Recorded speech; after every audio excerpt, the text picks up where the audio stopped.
Hello students, today we are going to study The Tempest, which is a drama present in the syllabus of class 11th and 12th. This drama has been written by William Shakespeare and it is probably the last drama which was written by him. So let's have a look at this drama. This drama contains a series of comedy, romance and some revenge. So let's have the look at Act 1, Scene 1. Act 1, Scene 1 mein before we start with the scene, we should come to know how many characters are there in the scene and what is their main basic profile. First is Alonso, who is present in the scene. Alonso is the king of Naples. Ferdinand, who is the son of King Alonso. Sebastian, who is the brother of King Alonso. Antonio, he is a Duke of Milan, but I have written in this bracket usurping. Usurping means he was not the original Duke of Milan. Prospero was the original Duke of Milan, and he had, by cheating him, had become the Duke of Milan. Then Stefano is there, who is the butler of King Alonso. Gonzalo, the counselor, he is the honest counselor of King Alonso. Then we have got Trinculo, who is a jester. Jester means a person who makes you laugh, a clown type of a person. Now this scene occurs in a ship. All of them are returning from somewhere in a ship. From where are they returning? King Alonso's daughter Claribel was married to the king of Tunis in Africa. So they had attended the marriage ceremony and now they are returning back to Naples in Italy. So all of these royal passengers are present on the ship, besides the boatswain, mariners and the master of the ship. So let's have a look, because while returning the ship had to face a huge storm. So what was the reaction of the people and what are the sequences that occur? Let's see that. So let's study the Act 1, Scene 1 right from the beginning. Scene 1 mein it is written, on board of the ship a storm with thunder and lightning. While they were returning, thunder and lightning had occurred and the ship was in danger in the storm. So initially two characters are entering, master and boatswain. So master says boatswain, that means he is calling up the boatswain that where are you? The boatswain says, here master, I am present. What is the orders for me? Master says, good that you are present here. Tell the sailors to be ready to carry out whatever orders have been given to them, so that the ship does not get stuck into the shallow waters. So be quick and do whatever I have ordered. As soon as he says this, the master leaves. So it is the responsibility of the boatswain to guide the mariners. Now the mariners, they enter, and what does the boatswain say? High my heart, cheerly, cheerly my hearts, yare, yare, take in the topsail, tend to the master's whistle, exuent the mariners. Blow till thou burst thy wind, if room enough. So boatswain orders the mariners to hurry up. He says, you are my brave people, just hurry up and do whatever is given to you as a task by the master. Listen to the whistle of the master and whatever he says, do accordingly. Take the topsail of the ship and sail it in a way as the orders are given to you. After listening this, the mariners, they leave the scene, and the boatswain, he talks to the storm, and he is talking to the storm that you can blow as with more energy as you like, and we will try to find a space in between and row our ship in between till we have enough room in your storm. Then immediately after that, Alonso, Sebastian, Antonio, Ferdinand, Gonzalo, and the rest of the trail, they come up to the deck of the ship in order to see what has happened. So Alonso, he talks to the boatswain and says that, good boatswain, have care, where is the master, play the men. Alonso says that, good boatswain, you should be very careful in order to save the ship from drowning. Where is your master? I would like to talk to him and face the storm with courage. So boatswain says, I request all of you to go back to below the deck and let me work as desired. Antonio says, but where is your master? I would like to talk to him. Boatswain gets annoyed and he says, didn't you hear my voice? Do you not hear him? You mar our labor. Mar means you are destroying our hard work. You are trying to interfere in our hard work that we are doing in order to save the ship. Keep your cabin. You do assess the storm. He says, go below the deck. Stay in your cabins, because by talking so much to us, you are actually supporting the storm to destroy the ship. Then Gonzalo immediately intervenes and he says, good boatswain, be patient. Then boatswain says, I will be patient only when the sea is patient. Let the sea be calm, then I'll also be calm. Because these roarers means the storm and the winds, they do not care who is on the ship, whether it is a king or somebody else. So I request all of you people to go back to your cabins and let us do our work. Gonzalo says, good, yet remember whom thou hast aboard. Gonzalo says, it is good that you know your responsibility and very well we are going out to our cabins, but remember which type of people you are carrying on your ship. The royal passengers are on board on your ship. Boatswain says, I do not love anybody else in the world than myself. I love myself the most. And since you are the king's counselor, can you use your power in order to calm down the sea, the storm of the sea? If you can do so, then we will not handle the rope anymore and we will sit quietly. But if you cannot use your power, then I request you to go back to your cabin and thank to God that you have lived till now, and wait for the calamity for the next hour. If we are unable to save the ship, then wait for the calamity and misfortune to occur. But first let us do our hard work in order to save the ship. Then again he turns to the boat, to the mariners, and he tells them that, good, do your work as told. Cheerly, good hearts, out of our way, I say. He is ordering the mariners, and out of our way means he is ordering the rest of the royal passengers to go back to their cabins. Then they all exit, but Gonzalo is still there, a little far away, and he says that, I have great comfort from this fellow. Methinks he hath no drowning mark upon him. His complexion is perfect gallows. Stand fast, good fate to his logic, to his hanging. Make the rope of his destiny our cable, for our own doth little advantage. If he not born to be hanged, our case is miserable. So Gonzalo on himself says that, I think by looking at his face, I feel that he is not going to die by drowning. I feel that he will die by hanging. And the rope with which he will hang, that rope will be our savior. With the help of that rope only, the ship will be anchored somewhere and will be saved. But if his destiny is not to be hanged, then it means our fate is miserable. Already our fate is not working, and we are depending that this boatswain is going to die by hanging.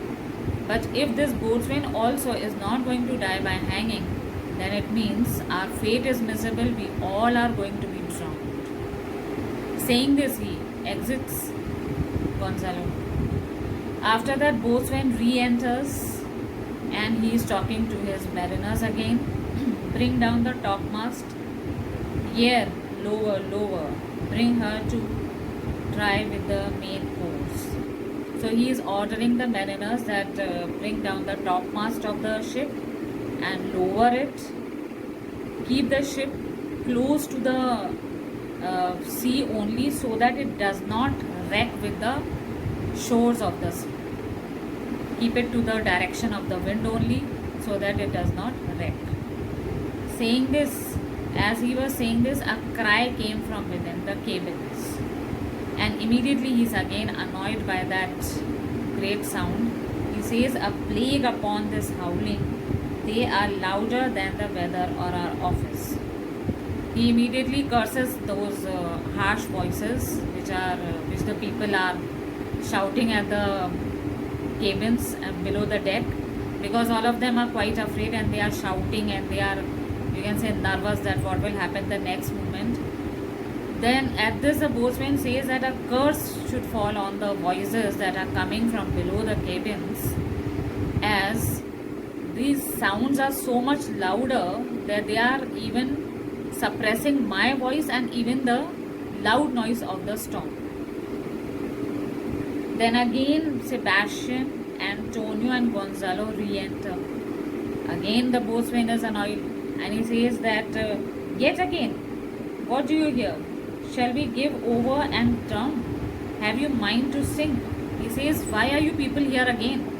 Have you made up your mind is that we should all drown up? Should I give up my hard work? Should I just stop saving the ship? What is your decision? What do you want? Should we all drown?" At this, Sebastian is quite angry, enraged. He says, "A plague over your throat, you howling, blasphemous, incharitable dog." He calls him a dog. He says that curse should fall on your tongue that we are speaking like this. You are an incharitable, yani unkind dog. Boatswain says, "Then you do your work now. Why you are disturbing him?" Then Antonio says, "Hang kar hang, you insolent noise maker. We are less afraid or to be drowned than thou art." Antonio also gets angry and he says, "Be hanged you. Stop shouting like this, and as you are making a lot of noise, it means and it seems that we are less afraid from the storm than you are. You are quite afraid from this storm." Gonzalo says, "I guarantee all of you people that he is not going to die by drowning, but he will die by hanging. Although the ship is not stronger than a nutshell and we all are going to drown, but this man is not going to drown. He will die by hanging." Then boatswain orders the mariners that lay her a hold, set her 2 courses, off to sea again, lay her off. He orders the mariners to keep the ship sailing, and he also says he set her foresail and the mainsail together, so that the ship keeps in the direction of the wind and keep her away from the shore. Then the mariners again, they re-enter and they are all wet. They say that, "Sir, all our hard work has gone in vain. Now no hope is left. We are going to drown. Just only prayers, last prayers we should say to God. After that we are going to drown." So boatswain says, "What? Is this the final news that we are going to drown?"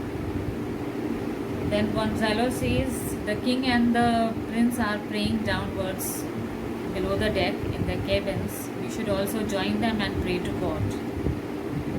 Sebastian says, "Now I have lost all my patience. It is because of this drunkard mariners and this boatswain that we are all going to drown."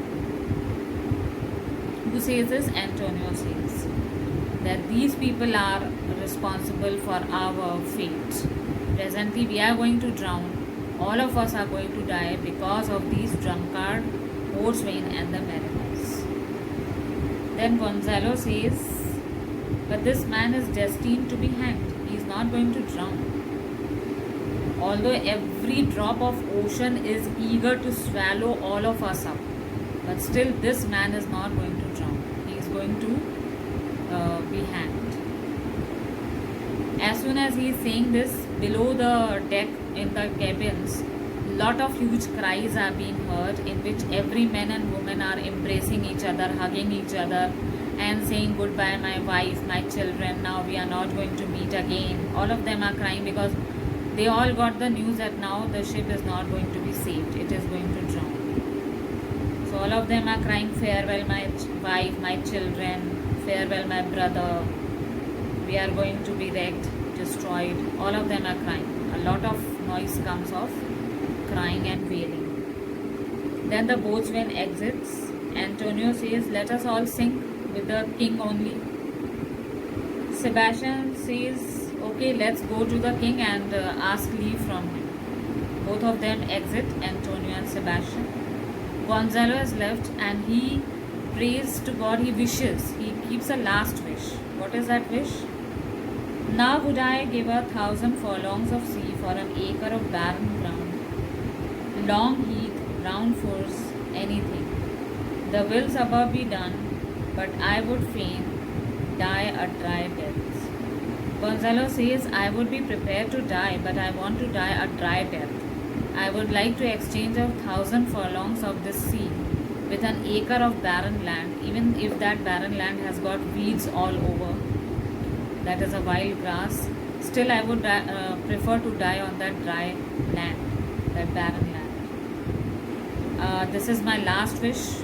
Although the wills above be done means whatever God then wishes, but I would prefer, I would gladly die on the dry land. So he exits, and this is the end of the scene. So in this scene, we have seen that all these royal passengers, Alonso, who is the king of Naples, Ferdinand, his son, Sebastian, his brother, Antonio, who is the Duke of Milan, Stefano, who is the butler of Alonso, Gonzalo is the counsel, and Trincuro, the jester. All of them are on board on the ship, and all of them are returning from Tunis, which is in Africa, where the daughter of King Alonso, Claribel, was married. So they are returning back to Naples in Italy. Immediately they face a storm on the ship, and how the boatsmen and mariners are working hard in order to keep the ship in the direction of the wind, but ultimately they give up and the ship is about to drown. And although the scene is quite, you can say, serious, all of them are quite in a tension mood, but Gonzalo, he tries to keep a light atmosphere by a small sense of humor, like, according to me, this boatswain is going to die by hanging, not by drowning, and so on. And the last wish of Gonzalo was to die on a dry land, as he would like to exchange 1,000 furlongs of the sea with an acre of barren land. Above all, he also says that whatever God wishes after this means that apart from all the characters in this Act 1, Scene 1, Gonzalo seems to have faith on the supernatural God rather than all of them. So in this scene we are seeing that although there is a lot of storm, but in the days of Shakespeare, storm could not be created when it was staged, when the drama was staged. Then at that time, nowadays, so we can produce the sound of the storm by pre-recorded voices and drums and all that, whatever advanced music systems we have. But at that time, in the time of Shakespeare, the sound of the storm was made with the help of cymbals and drums. The drums and the cymbals were used to produce the sound of the storm. And the noises made by the sailors was made by the actors who were off stage, who were out behind the stage. So you can say if this drama was staged at that time, these things had to be done a lot. Like they had to just beat the drum and the cymbals in order to produce a loud sound of the storm and so on. And in this we are seeing that light-heartedness of Gonzalo is keeping the scene a bit lighter, because according to him, he is having a slight sense of humor in this. He is trying to keep everything in patience but rest of the characters are in anger and shouting at each other, except for Gonzalo. So here we have seen the end of the Act 1 Scene 1. Hope you have understood what I have told you in Act 1 Scene 1. We'll be coming up with more videos on literature and language for class 10th and 12th. If you like and you have understood this concept, this story of Act 1 Scene 1, press the like button and subscribe to our channel. We'll come up with more videos. Thank you.